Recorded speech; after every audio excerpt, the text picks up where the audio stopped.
Hello everyone. इस बार जो मैं लाइब्रेरी से बुक लाई हूँ वो है सरफरोशी की तमन्ना, रामप्रसाद बिस्मिल की है। ये रामप्रसाद बिस्मिल के ऊपर लिखी गई है। इसके राइटर या इसको संकलन करने वाले जो हैं वो मदन लाल वर्मा, जिनको हम कांत के नाम से भी जानते हैं, वो है। अच्छा, इस बुक को मैंने क्यों चूज़ किया?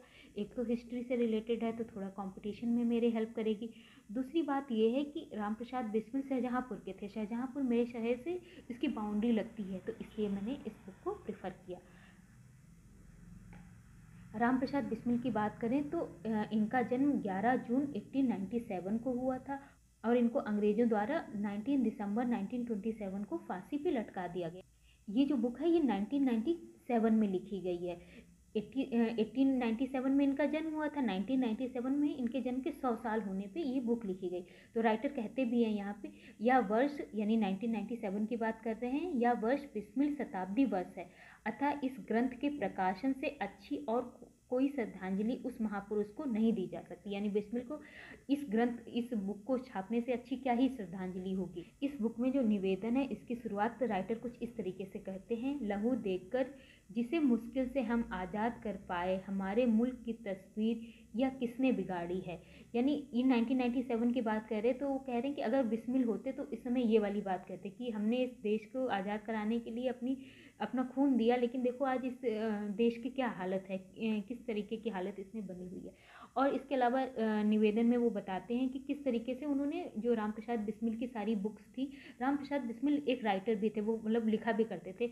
अप्रॉक्स 11 बुक्स उन्होंने लिखी, जिनके बारे में हमें पता हो सकता है कि बहुत कुछ ऐसा भी लिखा हो जिसके बारे में हमें नहीं पता, क्योंकि हमें पता है उस समय हमारे देश पे ब्रिटिश का कब्जा था, प्लस वो ब्रिटिशर्स के अगेंस्ट भी थे, तो उनकी बहुत सी जो बुक्स वगैरह थी वो छप नहीं पाई, या छपी तो किसी और के नाम से छपी। तो उनका जो भी जितनी बुक्स हैं वो बहुत अच्छे तरीके से उनको हमने संरक्षण नहीं कर पाया। तो उसी को किस तरीके से इन्होंने ढूंढा, जो हमारे राइटर हैं उन्होंने उन बुक्स को किस तरीके से ढूंढा, फिर वो क्यों ही लिखना चाह रहे थे ये भी बताया। क्योंकि ये जो राइटर थे ये भी शाहजहाँपुर के ही थे और बिस्मिल भी शाहजहाँपुर के थे। तो एक रहता ना अपने वतन के, अपने शहर के लोगों के बारे में लिखना, अपनी जगह के लोगों के बारे में लिखना, इसलिए ये बहुत ज़्यादा बिस्मिल से प्रभावित थे। तो इन्होंने क्या किया, बिस्मिल की जितनी भी बुक्स वगैरह थी उनको थोड़ा सा इकट्ठा किया, फिर उसमें छोटे मोटे संशोधन भी किए, कुछ अगर गलतियाँ हों तो उनको उसमें संशोधन भी किया। अच्छा, ये जो बुक्स है इसमें स्टार्टिंग में जो रामप्रसाद बिस्मिल थे जब वो जेल में थे तो उन्होंने अपनी आत्मकथा लिखी, तो उसके बारे में दे रखा है।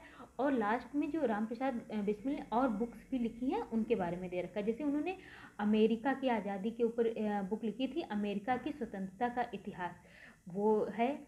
और उसके बाद अरविंद घोष की बुक थी यौगिक साधन, उसका क्या क्या था, ये अरविंद घोष की बांग्ला में बुक थी तो उसका इन्होंने हिंदी में अनुवाद किया था, वो दे रखी है।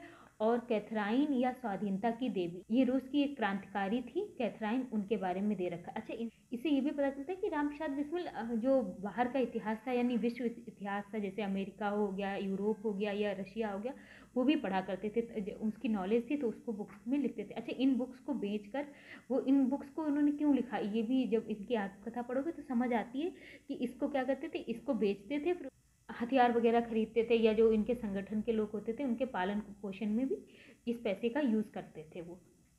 इनका जो प्रथम खंड है आत्मचरित में ये दो गांव के बारे में बताते हैं, चंबल नदी के पास बसे दो गांव के बारे में बताते हैं, जो कि जब मन होता था तो जो कर होता था यानी टैक्स होता था वो देते थे, जब मन होता था नहीं देते थे, किस तरीके थे उस गांव के निवासी, किस तरीके के थे, वहाँ के रूल रेगुलेशन क्या थे, इस सब के बारे में बताते हैं। उसके बाद उनका नेक्स्ट चैप्टर है दूरदीन। दूरदीन में क्या बताते हैं कि देखो इनके दादाजी थे वो इन दो गाँव में रहा करते थे ग्वालियर राज्य के, लेकिन वहाँ पे कुछ प्रॉब्लम्स आई, उनके परिवार वालों ने उनके साथ कुछ अच्छा नहीं किया तो वो छोड़ के शाहजहाँपुर आ गए। अब जब वो शाहजहाँपुर माइग्रेट हुए तो उस समय एक तो प्रॉब्लम ये थी कि भुखमरी चल रही थी, तो उनको जॉब वगैरह नहीं मिल रही थी, किस तरीके से मुश्किल से वो लोग रहे वहाँ पे, उसके बारे में बताया गया। मेनली उनके दादाजी और दादी जी के संघर्ष के बारे में बताया गया है। अगला चैप्टर है गृहस्थ जीवन। इसमें क्या है कि अब इनके दादाजी ने काफ़ी संघर्ष किया और फिर उसके बाद थोड़ी सी अच्छी उनके हालात हो गए थे। तो उनके पिताजी थे, ये इनको दादाजी ने पढ़ाया भी, तो इनको 15 रुपये मासिक वेतन पे नौकरी भी मिल गई। तो फिर इन्होंने अपने पिताजी और माताजी के जीवन के बारे में बताया और अपने बचपन के बारे में बताया। एक रोचक किस्सा ये था कि इनके जो पिताजी के बड़ा पुत्र था वो बेचारा मर जाता है छोटे पे ही। फिर उसके बाद बिस्मिल होते हैं, तो बिस्मिल की भी तबीयत स्टार्टिंग में ख़राब रहती है।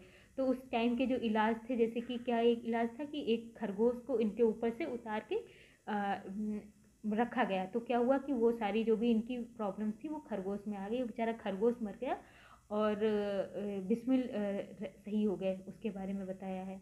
उसके बाद नेक्स्ट चैप्टर है मेरी कुमारावस्था। इसमें ये बताते हैं कि किस तरीके से ये स्कूल वगैरह गए, स्कूल में कैसे इनकी पढ़ाई हुई, ये थोड़े से कुछ बुरी आदतें भी इनके लगी, जैसे सिगरेट वगैरह पीना, फिर कैसे इन्होंने उनको छोड़ा।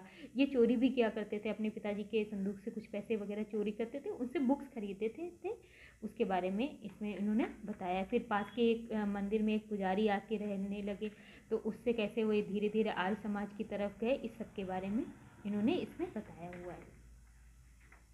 उसके बाद सबसे अच्छा जो चैप्टर मुझे लगता है वो ये है मेरी माँ। मेरी माँ में वो अपनी माँ के बारे में बताते हैं। इनकी माँ की शादी 11 साल में हो गई थी, ज़्यादा पढ़ी लिखी नहीं थी, फिर कैसे उन्होंने पढ़ना लिखना सीखा, फिर पढ़ना लिखना तो सीखा ही, साथ में अपनी लड़कियों को भी पढ़ाया। और एक और बात कि इनके परिवार में क्या चलता था कि लड़कियों को मार दिया जाता था, लेकिन इनकी माँ ने ऐसा नहीं किया।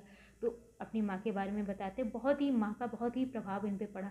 और ये लास्ट की जो चीज़ें मैं पढ़ ही नहीं पाई, ये उस टाइम के बारे में लिखते हैं जब वो काल कोठरी में थे, तो उस टाइम के बारे में लिखते, तो मैंने मतलब मेरे से ये पढ़ा नहीं गया, लेकिन इनकी माँ का चैप्टर बहुत ही अच्छा है।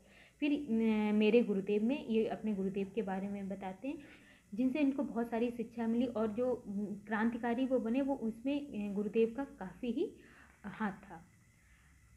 देन नेक्स्ट चैप्टर है ब्रह्मचार्य व्रत पालन।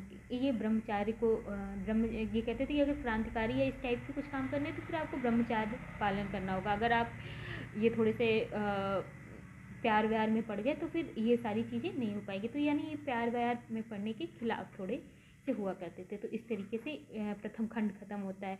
देन द्वितीय खंड में स्वदेश प्रेम, मतलब कैसे इनके मन में स्वदेश प्रेम जागा, क्रांतिकारी आंदोलनों में कैसे इन्होंने धीरे धीरे भाग लेना शुरू किया, वो है। फिर हथियार, ये क्या थे, गरम दल के नेता, गरम दल जो कांग्रेस के दो दल थे, गरम दल नरम दल, उसमें ये गरम दल की तरफ ज़्यादा वो थे। तो इन्होंने हथियारों की कैसे खरीदना शुरू किया, बहुत मुश्किलें आई, जो मुश्किलें आई उसके बारे में इन्होंने इसमें दे रखा है। उसके बाद जो मैनपुरी षड्यंत्र हुआ था वो किस तरीके से हुआ उसके बारे में बता रखा। अच्छा, ये सब इन्होंने क्या किया, ये जेल में बैठे हुए अपनी आत्मकथा लिख रहे हैं, तो उसी के अंतर्गत ये सब लिखते जा रहे हैं। फिर इनके साथ विश्वासघात हुआ, वो किस तरीके से हुआ उसके बारे में लिखा है। पलायन अवस्था में इन्होंने बताया कि ये क्रांतिकारियों की तरफ चले गए थे, फिर थोड़ा सा वापस भी आते हैं ये, और सिंपल सा जीवन भी थोड़े दिनों के लिए जीते हैं, तो उसके बारे में बताया है। और फिर इन्होंने एक क्रांतिकारी के बारे में बताया, पंडित गेंदालाल दीक्षित। अच्छा, ये क्या है, बिस्मिल फिर भी थोड़ा फेमस थे, बिस्मिल हो गए, भगत सिंह हो गए, ये क्रांतिकारी थे जिनके बारे में हम आज भी जानते हैं, लेकिन बहुत से ऐसे भी क्रांतिकारी थे जिनके बारे में हम इतना नहीं जानते। तो ये ऐसे ही एक क्रांतिकारी थे पंडित गेंदालाल दीक्षित, उनके बारे में बताते कि किस तरीके से ये हुआ करते थे। फिर आता है तृतीय खंड में स्वतंत्र जीवन, यानी जब ये जो क्रांतिकारियों वाली चीज़ों से थोड़ा सा हट गए, स्वतंत्र जीवन जीने लगे, कारोबार वगैरह करने लगे, उसके बारे में थोड़ा सा दे रखा है। फिर पुनः संगठन, यानी फिर से उसी की तरफ आगे, थोड़े दिनों के लिए क्रांतिकारी उससे हटे, लेकिन फिर से आगे वही संगठन बनाना वगैरह उसके तरफ आने लगे। उनको मतलब लोग उनको खींचने लगे कि भाई आओ हम संगठन बनाते हैं, आप उसके नेता बन जाना, इस तरीके से होने लगा। और एक बहुत अच्छा चैप्टर दे रखा है नोट बनाना। अच्छा, क्या था कि उस समय कुछ लोग ना नकली नोट बनाने का धंधा कर रहे थे, तो एक कोई थे जो इनको भी मिले, लेकिन ये उनको पहचान गए। तो इस तरीके से चालबाजी नेक्स्ट चैप्टर है। इसमें कुछ लोग थे मतलब जिनको बिस्मिल बहुत अच्छा मानते थे, लेकिन वो क्या करते थे कि उन्होंने कुछ इनके साथ चालबाजियाँ वगैरह करने की कोशिश की, तो उसके बारे में बताते हैं। लास्ट इनकी आत्मकथा का जो लास्ट खंड आता है, चतुर्थ खंड, उसमें बृहद संगठन, यानी संगठन को इसमें बताते हैं कि किस तरीके से संगठन इनके और मतलब और अच्छे संगठन तैयार हुए, कार्यकर्ताओं की दशा के बारे में बताते। अच्छा, अब संगठन तो बन गया, यानी पुलिस इनके पीछे पड़ गई, तो खाने पीने की भी बेचारों को प्रॉब्लम हो जाती थी। एक ही कपड़े होते थे, ठंड में बैठे रहते थे, एक टाइम खाना मिलता था, एक टाइम नहीं मिलता था, मतलब बहुत सारी प्रॉब्लम्स जो आई उसके बारे में इसमें बताते हैं। वो अशांत युवक दल, कुछ युवक दल होते थे वो थोड़े ज़्यादा ही भावुक हुआ करते थे, उनके बारे में बताया। और फिर मेन आता है रेलवे डकैती, कैसे जो रेलवे की डकैती हुई वो कैसे की, ये इसमें बताते हैं। इसके बाद के जो चैप्टर्स हैं वो क्या है, अभियोग, फांसी की कोठरी, परिणाम, अंतिम समय की बातें, ये थोड़े से मतलब दुख देते हैं तो मैंने नहीं पढ़े, मैंने यहाँ तक ही इसको पढ़ा। उसके बाद जो उनकी 3 बुक्स थी, अमेरिका की स्वतंत्रता एंड यौगिक साधना और कैथराइन या स्वाधीनता की देवी, इनको मैंने पढ़ा। इस बुक को मैंने 15 दिन तक अपने पास रखा और काफ़ी कुछ पढ़ लिया। बस वही जो लास्ट के कुछ चैप्टर्स थे वो छोड़े, पढ़ने वो भी चाहिए थे लेकिन वो वही ना, दुख काफ़ी होता है तो इसलिए मैंने उनको पढ़ा नहीं। आज इस बुक को मैं लाइब्रेरी में सबमिट कर दूँगी और एक कोई नई बुक लेके आऊँगी। Thank you.